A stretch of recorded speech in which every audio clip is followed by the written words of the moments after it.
Já ficou de saco cheio, Gabi? Do quê? Dessa porreação, porque, tipo, porra, até Já. então, há um ano atrás eu era anônima, né, de certo modo, e agora, puta... Agora qualquer coisa que eu fale pode virar uma notícia, pode virar um trending topics, entendeu? Cara, esse poder da fala, o então... poder da sua imagem, Gabriela Prioli.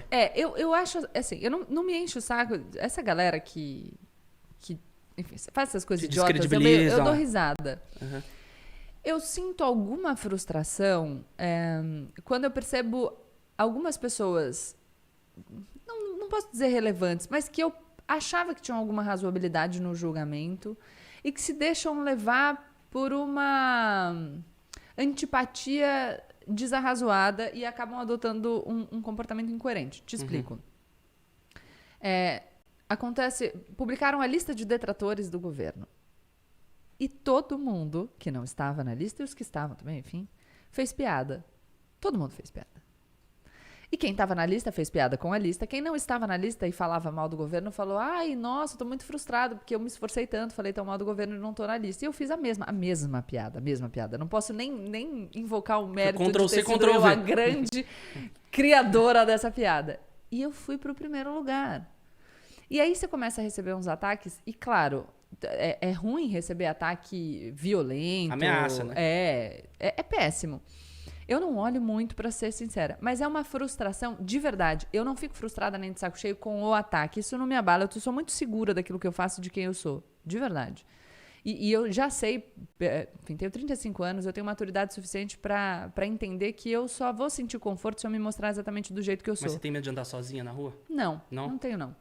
Acho que é muito tigrão de rede, sabe? Aquela coisa, né, que a pessoa, o cara late tipo... na rede, mas não vai atacar. Exato. Mas Às vezes, a maioria das vezes eu nem acho tem que se foto. uma pessoa tentar... Eu ando muito segura em todos os aspectos. Por convicção e por critérios objetivos também. Então, acho que se uma pessoa quiser ultrapassar os limites... Vai se dar mal. Pois essa é a mensagem. Mas o que eu fico frustrada é de perceber uma predisposição das pessoas para atacar outras pessoas... por motivos que não se sustentam. E eu sinto muito, porque eu sei que isso é reflexo de sofrimento. Parece um discurso piegas. Não é. Uma pessoa que inventa um motivo para atacar a outra de maneira violenta, ela está sofrendo. Ela precisa tentar direcionar aquela agressividade, aquele ódio para algum lugar. E ela tem uma expectativa de que, ao fazer mal para o outro, a dor que ela sente diminua. E eu sei que isso não vai acontecer. É aquilo, né? Cada um oferece o que tem dentro de si. Exato. E aí eu sinto muito, porque a minha vida é muito boa. E o que eu falo as coisas que eu acredito, porque eu acho que debater esses assuntos pode fazer com que a gente consiga construir um mundo melhor para mais pessoas. E aí, quando eu vejo o sofrimento me entristece. Então, quando eu sou atacada, machuca, claro. Eu acho que a gente precisa elaborar mecanismos para não lidar. Então, hoje em dia eu não tenho Twitter no meu telefone. Eu olho só quando eu quero. Ah, você usa no PC? Eu uso em outros equipamentos, que não os meus. Pra não ficar o dia inteiro olhando. Não olho. A minha equipe faz a triagem dos comentários no Instagram e no YouTube. Eu me permito largar o celular quando eu preciso, porque acho que eu tô ansiosa demais. Mas me entristece perceber essa dinâmica, entendeu? E me entristece muito quando eu falo da política, perceber que pessoas que poderiam estar unidas de maneira momentânea, apesar das divergências, para construir uma alternativa que nos retirasse desse lugar sombrio que a gente está, ficam se pegando em pequenezas, em picuinhas e atacando os outros por... Já que a gente falou da inveja do carnal, por inveja, né, gente? Tem um recalque ali que... Pelo amor de Deus. É, assim, inacreditável. Vontade de você chegar e falar, amigo, melhora. Segue a vida. Sabe? Para de me olhar. Vá arrumar o que fazer. Bom, falei, é isso. Mas não me enche o saco, assim. Não. Quando eu não quero fazer, de vez em quando. Não, às vezes... Acho que vocês têm... Quem trabalha com produção de conteúdo... Vou falar o que enche o saco. Vou jogar a pergunta pra vocês aqui. Gabriela Prioli, entrevistadora. Manda. Vê se vocês não concordam comigo. O que às vezes cansa é que as pessoas não têm consciência do trabalho que dá. E aí elas te demandam além do que a sua capacidade como ser humano consegue entregar. E isso te gera uma frustração porque você se sente pressionado e você fica quase como querendo explicar para as pessoas, eu não consigo mais que isso, porque dá muito trabalho, sabe? Para gravar um vídeo de 30 segundos, e a gente gravou um maravilhoso agora, mas você precisa procurar, achar, entender o ritmo, fazer a gravação, pensar no cenário. A Azul tá aqui para não me deixar mentir. A gente pensa em produção, então você tem que arrumar o cabelo, faz a maquiagem. E a gente precisa existir enquanto indivíduos, ter o nosso tempo para descansar e para fazer outras coisas. Então, isso às vezes me enche, porque eu falo, poxa, gente, dá vontade de falar, eu sou gente. Vocês também Gabi, sentem? você sente isso, mas assim, até uma pergunta que eu quero te fazer, né, que o pessoal sempre fica curioso quando a mulherada aparece aqui, e eu sempre gosto de falar, né, que também o não é uma opção e é super legal, mas você tem vontade de ser mãe? Tenho, muito. Porque assim, as pessoas, tipo, acham que além disso, né, tipo, você falou dessa vida corrida, mas depois quando você for mãe, então, você vai ver que o negócio fica muito louco, porque, tipo, as pessoas, elas ficam cobrando algumas coisas da gente, que a gente também, às vezes, sem querer, a gente promete e não dá conta de cumprir, mas eu parei de prometer e agora eu só faço.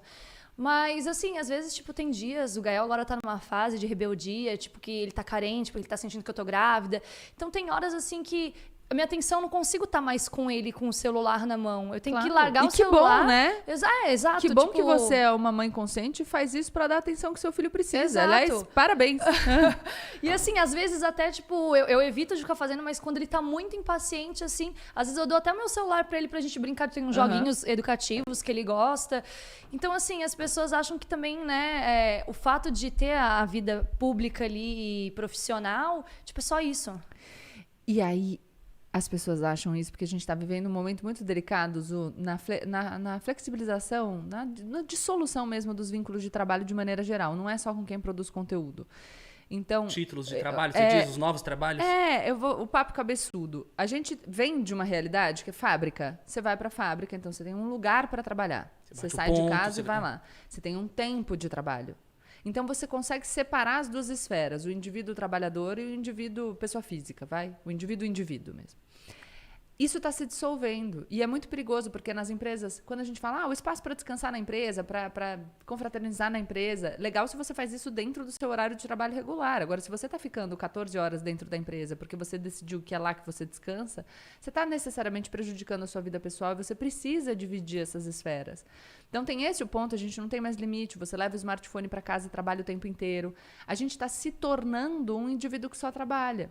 Então, quando a pessoa te cobra isso, mesma coisa, as pessoas dão o que elas têm. Elas dão a convicção que elas têm a partir das próprias vivências. Porque elas estão se submetendo a uma rotina de trabalho que é ininterrupta. E essa rotina de trabalho ininterrupta faz mal também para elas. Então, acho que a gente que tem influência precisa pontuar essa separação entre o que é trabalho e o que é vida pessoal, até para que as pessoas tenham um estalo em relação à própria existência.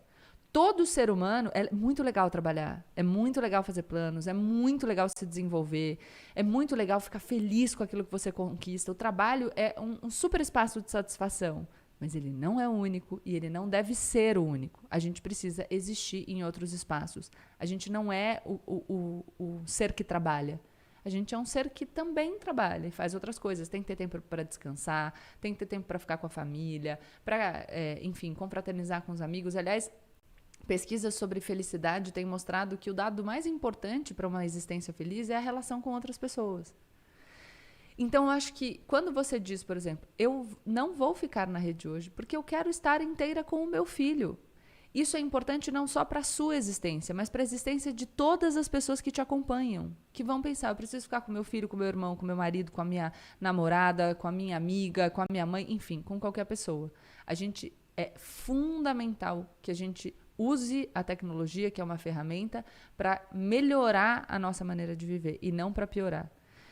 E, enfim, eu fico realmente feliz que você faça isso, porque eu acho que é a oportunidade para todo mundo pensar a própria existência também. Até porque tem horas, assim, tipo, as pessoas, né, a gente trabalha com máquinas, mas nós não somos máquinas. Exato. E até as máquinas precisam de um momento de descanso, que é para carregar a bateria, que é, né, o aparelho às vezes esquenta de tanto que usa. Então a gente precisa desse respiro, né, desse momento de...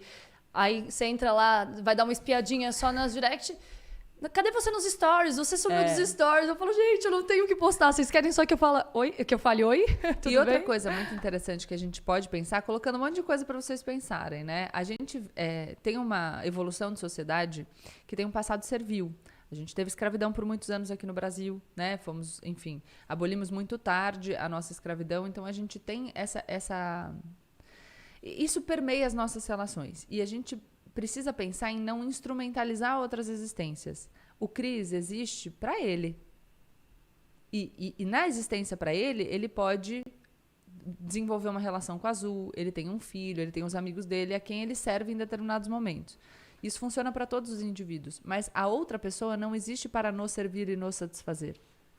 Cada existência é única e cada existência existe para si. Então, quando você olha para o outro e acha que você pode regular o tempo dele a partir daquilo que você quer, tá errado. E se você usa essa lógica para cobrar o outro, muito provavelmente você se insere nessa lógica também de maneira subserviente.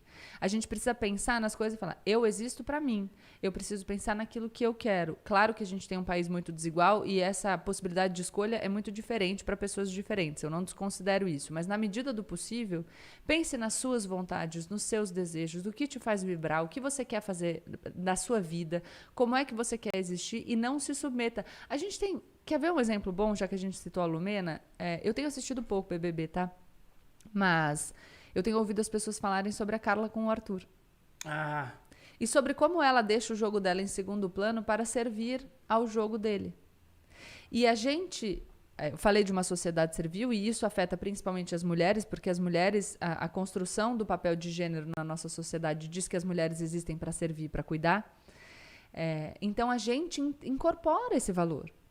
E a gente acaba achando em muitos momentos que mulheres que estão me escutando aqui já devem ter vivido isso em algum momento, se não estão vivendo agora, então serve para todo mundo pensar um pouco sobre a própria vida, que é por que a gente se submete? Por que a gente se instrumentaliza para a felicidade do outro? A gente precisa viver para buscar a nossa felicidade. E tem espaço para o outro na construção da nossa felicidade, como parceria, como complementaridade, e não como subserviência. Então, precisa pensar sobre essas lógicas. O outro existe para o outro. E se aquilo que o outro faz, segundo os limites dele, nos agrada, que legal. Olha só, a gente pode usufruir da existência, né? Da nossa existência comum, vai? Mas a gente tem que tomar cuidado para não achar que a gente pode orientar o que o outro faz da vida. Zu, faça isso, fale aquilo, apareça nesse momento. Não, a Zu existe para ela. Um indivíduo com as suas questões, ela tem o Gael para cuidar. Ela agora tá mais um baby. Exato. E mesmo que não tivesse, Uhum. mesmo que fosse só você.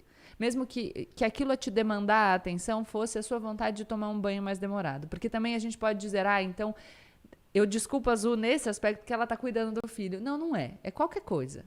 É para parar e ficar fazendo nada.